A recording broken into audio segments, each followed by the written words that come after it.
Good day. Good day guys. Second, good day. Tutuloy ko lang. Ito po yung pag-update ng Jan 2000 backup ECDIS dito sa aming barko. Dito po ang lagayan ng USB. Ito po yung USB. Nilagay ko na po siya. So, click tool. Yan, ito. Then option. Click mo ang option. And advance. Click mo ang advance. Yes. Advance option. There. Ito is tama na po siya. Meron kasi mga selection. So tapos tama na po na ito siya sa ENC updates. Ito po yung buong folder na kinopya galing doon sa One Ocean main computer. Yan siya. So click mo tong updates, highlight mo lang siya, wala ka na ibang gawin, highlight lang yan. Then click mo OK. Then dito sa baba, OK. And one more time, OK. Pasok ka ulit sa tool. And option. Kasi papasok natin guys ang permit.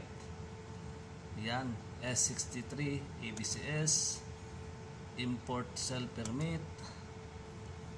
Ito backup dito sa atin is drive E. Okay, andyan na siya sa taas. Click mo, left click. Tapos ito, yung folder ENC updates. Dito mo na ipasok yung permit. So ito po yung permit na para dito sa backup computer. Okay, highlight mo lang yung permit dyan sa left side. Then click mo OK.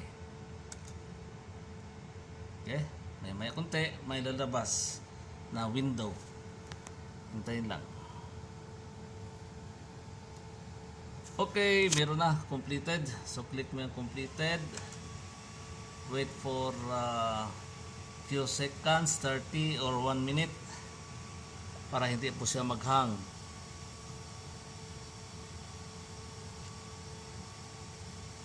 Usually dito ko tinitingnan pag ito is nagdarken siya, pwede na. Pero kung bibilangin, mga 30 seconds pwede na. Kung yung master ECDIS 1 minute lang, kasi mas marami siyang i-updates.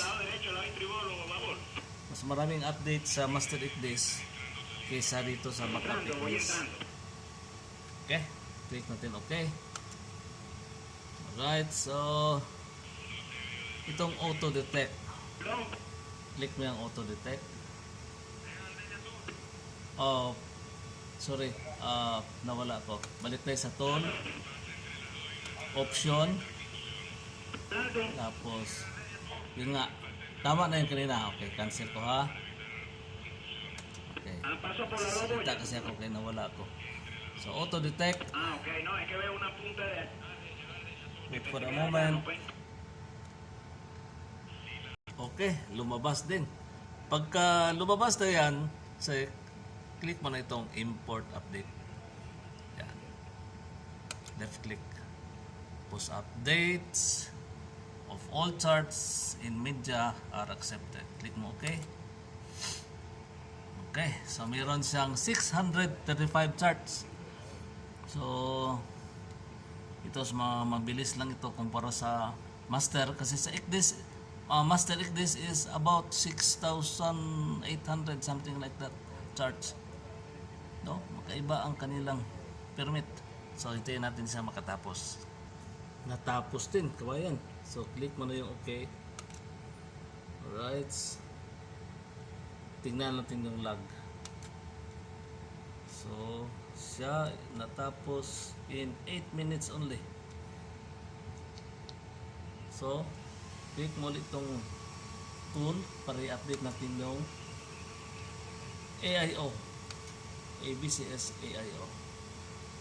So click mo yung advance option. Ito, click mo tong ENC updates at itong ABCS AIO, highlight lang. Click OK. Ito sa baba, OK.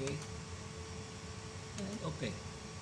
Tapos dito sa sort, yan, katabi ng chart, click mo yan. Click mo ang AIO. Okay, maya konti, click mo na itong auto detect. Yan, pwede na. Click mo auto detect.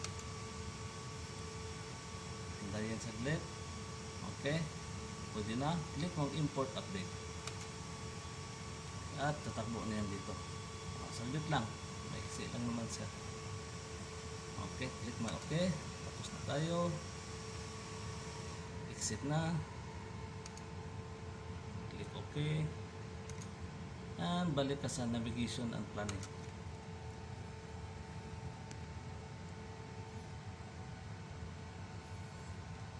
Don't forget to click on this area here, number 1, all.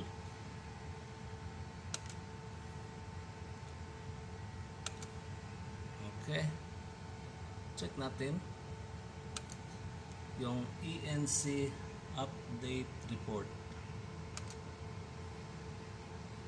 Okay, nag-update na siya guys. Week 14, 2024. Okay. Right, status report. Up to date yan lahat. Yung action. Okay. Okay guys. That's all. Thank you. Bye bye.